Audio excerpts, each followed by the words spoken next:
Hola, soy Manuel y esto es Fe y Cerebro. Esta noche va a ser Nochebuena y, claro, es una noche en la que se hacen regalos y yo quiero hacerte un regalo. ¡Ho, ho, ho! ¡Ho, ho, ho! Bueno, este es mi regalo. Y si lo abro, ¿qué aparece? ¡Pum! Información fantástica.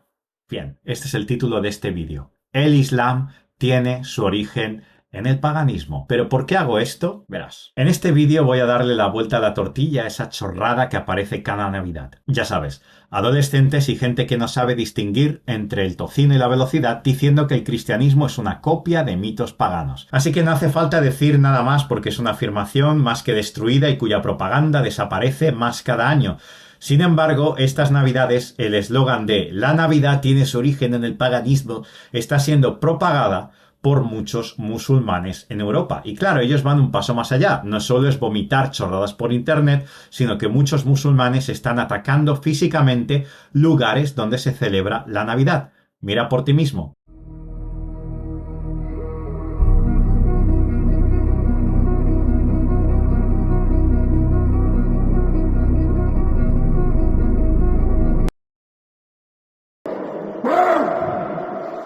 Attention, je vais t'en mettre une.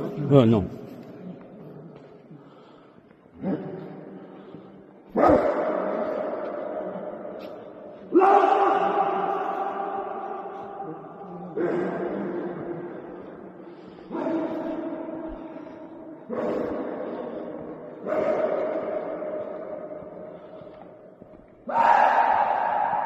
Vous avez compris? J'ai fait une vidéo. Ouais. J'ai fait une vidéo.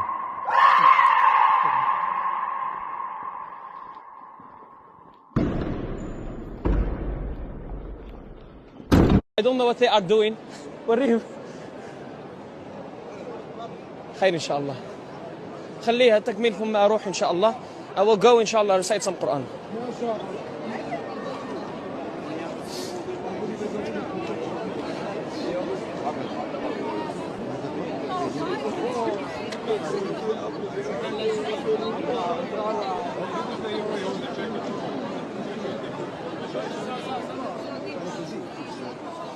أعوذ بالله من الشيطان الرجيم. بسم الله الرحمن الرحيم.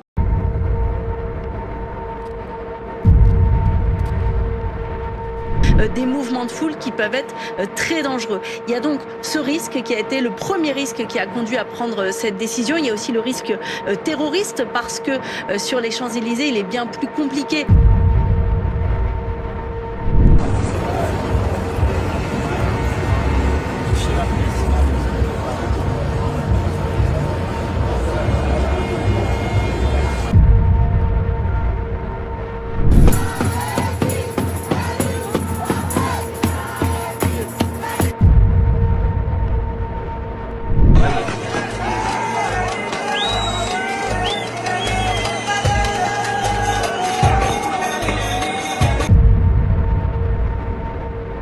à Toulouse هذه خويا السونتر فيت à Toulouse غدا تعرف على البلاد يدور.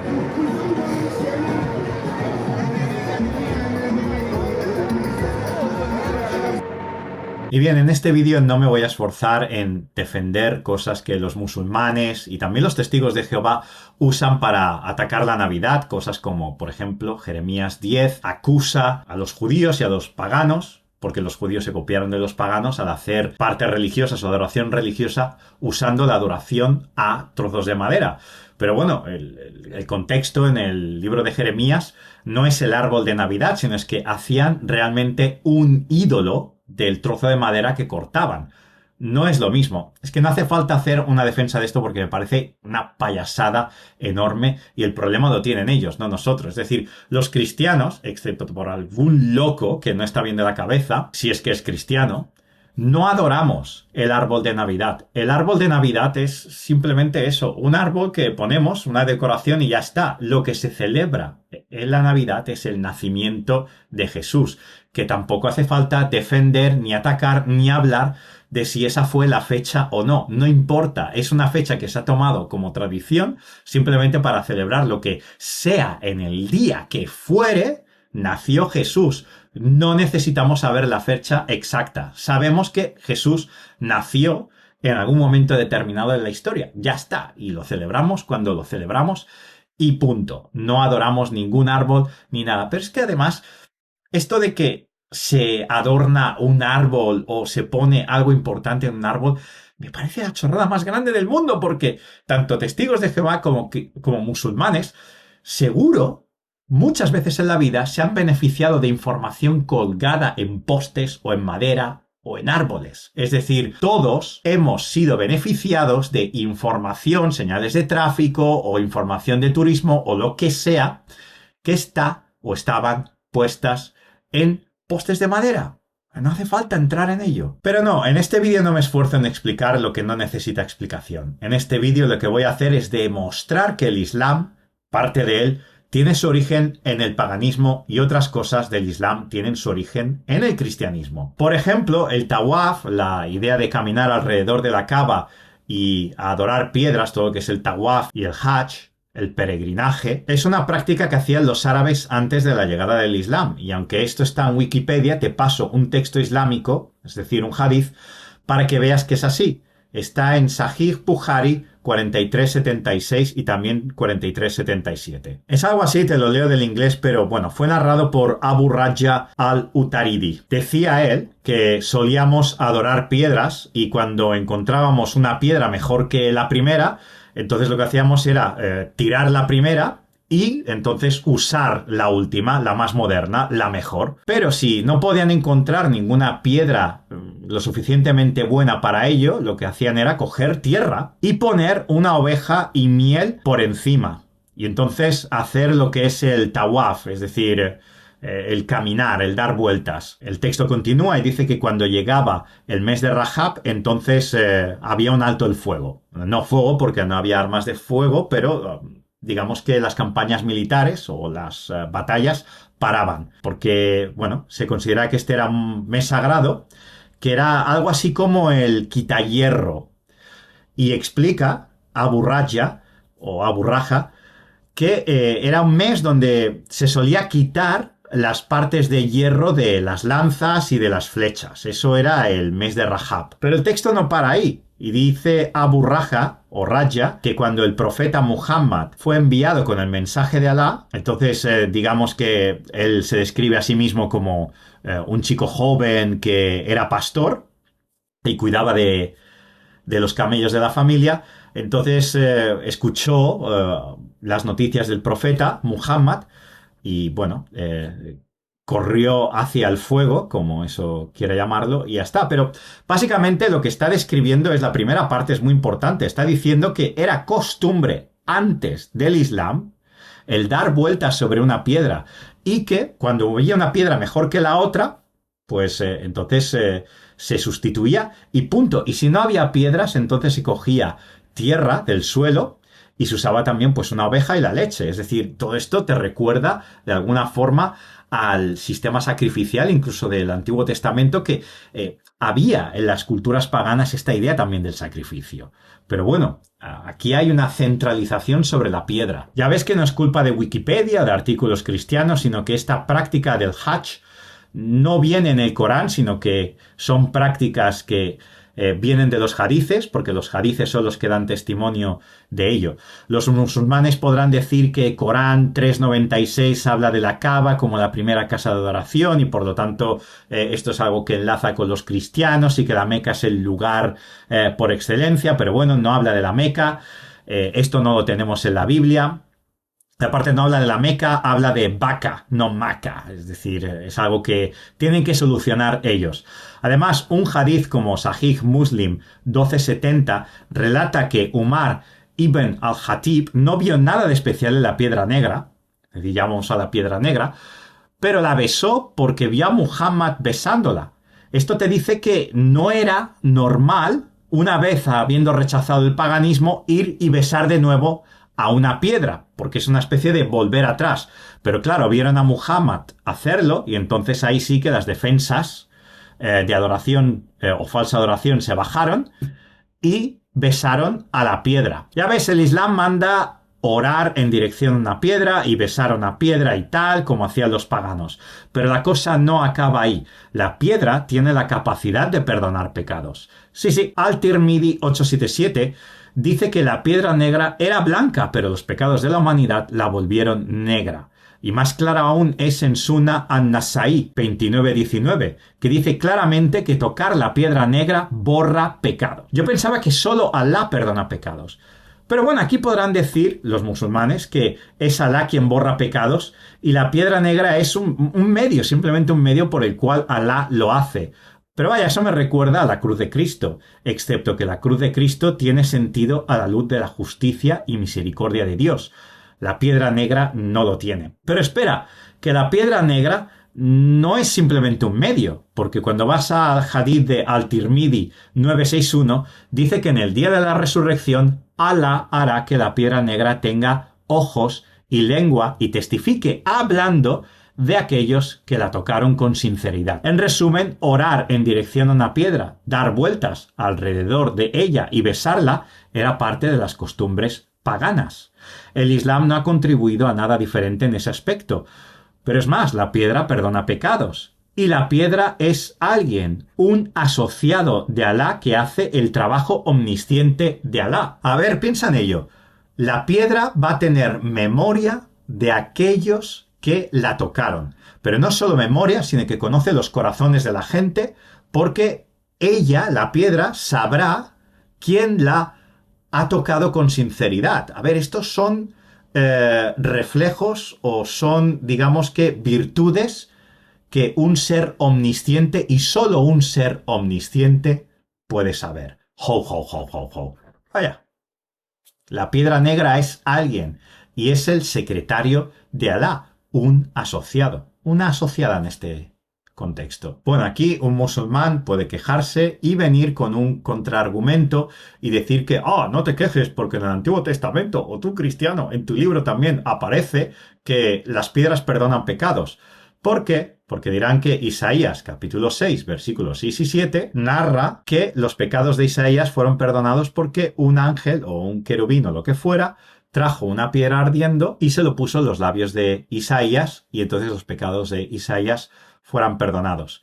El problema son varios. El primero es que es una visión. No pasó realmente. No hubo una piedra verdadera que hiciera eso. Fue una visión. Además de esto, no es una norma general. Es decir, no es el mandamiento que se aplica a los cristianos, ni mucho menos. Es una visión que le pasó a Isaías. Pero es que aún se puede indagar y rascar más profundamente. Esa piedra venía del altar. Es decir, la idea detrás de ello es que esa piedra era un beneficio o una extensión del sacrificio, del sistema sacrificial. Y esto en realidad apunta a Cristo. El mismo libro de Isaías, capítulo 6, se expande hasta el capítulo 53 y podemos ver el sacrificio del Mesías que trae perdón de pecados. Pero bueno, esto sería para otro vídeo o lo que fuera. Y la cava, ese cubo donde está la piedra, no es único. Los paganos usaban cavas y Arabia estaba llena de ellas. De nuevo, esto lo puedes ver en Wikipedia, no me lo estoy inventando. Pero es más, en el libro de los ídolos de Hisham ibn al-Kalbi, que fue escrito allá en el año 200 después de Cristo, habla de que había cavas incluso en Persia. Digamos que la práctica de la religión zoroastriana incluía lugares como cavas, y había muchas cavas. Es decir, esto está reconocido por los musulmanes. Ya ves, no solo es una copia pagana de la Arabia preislámica, sino también persa. ¿Pero la cosa acaba ahí? No acaba ahí. El Islam también copia del cristianismo, y voy a empezar con el Ramadán. El Ramadán es una copia de la Cuaresma. ¿No te has dado cuenta cómo coincide casi cada año casi exactamente la Cuaresma y el Ramadán? ¿Es coincidencia? No. Primero, no hace falta ser un genio, que la idea de la Cuaresma tiene sus orígenes incluso en el Antiguo Testamento. Elías hizo un ayuno y eso contribuyó en parte a las bendiciones que trajo a la tierra de Israel. Moisés ayunó, pero luego el ayuno que que más impacta a los cristianos es el ayuno de Cristo cuando fue tentado en el desierto durante 40 días y 40 noches. Es decir, la cuaresma de alguna forma tiene un reflejo de todo ello. Pero ¿es esto una especie de explicación parche para justificar o de alguna forma acusar al Islam de que el Ramadán es una copia de la cuaresma, una especie de cuaresma que nunca existió en el cristianismo hasta que el Islam practicó el Ramadán y entonces los cristianos sí se copiaron? No, porque antes del Islam tenemos información de que se practicaba la cuaresma. Tenemos documentos como constituciones apostólicas, escrito allá en el 375 después de Cristo. Estos son unos 200 años antes de Muhammad y habla de la cuaresma. También tenemos el Didaqué, que es del siglo I probablemente. Tenemos los cánones de Hipólito, escrito allá por el 336 después de Cristo, también unos 200 años antes de Muhammad. Tenemos también a Atanasio de Alejandría, que nació en el 296 después de Cristo. Tenemos a Agustín de Hipona, hablando de ello, en el 370 después de Cristo, más o menos. Luego tenemos a Juan Crisóstomo, que nació en el 347 después de Cristo y habla de ello, habla de la cuaresma. Y bueno, incluso tenemos un texto en el Corán que es bastante peculiar. Es Corán capítulo 2, verso 183, que manda a los musulmanes a practicar el ayuno como ya las religiones anteriores o la gente anterior ya practicaba el ayuno. Esto da a entender que de alguna forma el ayunar no es nuevo en el Islam, sino es una copia de otras cosas. Se dice también que los musulmanes copiaron el Ramadán de los cristianos sirios. Y bueno, hay muchos académicos cristianos que hablan de ello, como Paul Gordon Chandler, Taylor Marshall, Philip Jenkins, y ellos hablan de que la cuaresma es lo que inspiró el Ramadán. Pero la cosa no acaba ahí. El regalito se expande y va aún más allá. El Islam se copia de incluso mitos del cristianismo. Sí, mitos del cristianismo, lo has oído bien. Por ejemplo, eso de que Jesús era un Terminator cuando era un chaval joven, de unos 8 o 12 años los que tuviera, eso viene de el Evangelio de Tomás, es decir, un texto apócrifo que no ha sido reconocido y que habla de un Jesús que creaba pájaros de barro, que es lo que uno puede ver en la literatura islámica y puede verlo en el Corán. Y además de ello, pues es un Jesús que, mataba gente a mansalva. Luego también los 7 durmientes de Éfeso. Eso es mitos cristianos, no cristianismo canónico. Y esa idea de también Jesús hablando desde la cuna, que el Corán de alguna forma menciona, esto es un mito. Esto no ha sido reconocido en la Iglesia. Pero bueno, ellos lo cogen y esta especie de mitos que en el cristianismo no ha sido de alguna forma no han sido reconocidos como canónicos, como verdaderos, sino como mitos, pues ellos lo han cogido y lo han hecho realidad. Y bien, con este vídeo termino. No es lo único que se podría decir, hay mucho más que se puede añadir, hay muchas más cosas que se pueden añadir, pero me gustaría que fueras tú quien las añada en comentarios, que me des tu opinión, que compartas, que lo expandas y que todo pete y bom bom bom. Ho ho ho ho ho. Esas que has comido el jo, jo, jo, Bueno, que haré más vídeos y nos vemos aquí en Fe y Cerebro.